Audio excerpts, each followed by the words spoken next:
Dito kami pumunta sa second day namin sa Puka Beach ng napakaaga. Since gusto ko pumunta dito yung wala pang pila. Kasi nga pag medyo alangan tanghali ka nang pumunta dito ang haba na ng pila dun sa pagpipicture na may salitang Puka Beach. Then dun sa mga, basta dito sa area na to. Ayan, maganda kapag mas maaga ka pumunta. Kasi yung lugar is kayo lang. Then yun, walang pila. Yun yung the best pag walang pila. Kaya gumising talaga kami ng 5 AM para dito sa Puka Beach. Then ayan, ito lang naman kasi yung pinuntahan namin tsaka yung mangrove. Tapos ang bilang dito sa tricycle ay 50 pesos per head. So 400 kami balikan. Okay na rin kasi ayan, sulit din naman yung pagpunta namin dito.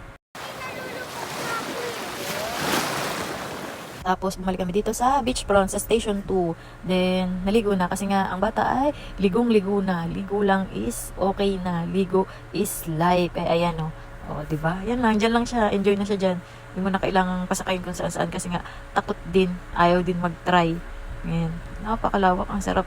Sinulit namin siguro alas 9, alas 10 na kami nag-angat sa tubig kasi nga ang sarap maligo, ang lamig ng tubig, hindi masyadong maalat. Tapos ayan pa oh. Napakapino ng buhangin. Hindi masakit sa paa kahit magtayo ka lang dun sa dagat. The best. Yan, dyan lang siya. Enjoy na siya dyan. Kaya talaga hindi na rin ako kumuha ng land tour at saka ng island hopping. Bukod sa nagtitipid na ako yan, hindi niya rin naman kasi ma-enjoy. Kasi kada galalakad namin nakabusangot siya gawa ng ligong-ligo na Ay nako. Buhangin lang is okay na kay Jinitay. Kaya ayan, pinag-enjoy ko na lang kaysa naman pilitin kong mag-rides kung ayan, dyan na lang siya. Since birthday treat ko naman to sa kanya, kaya yan na lang siya mag-enjoy dyan. Tapos ang lala nyo, aura-aura lang, ayan. Thanks for watching. Bye!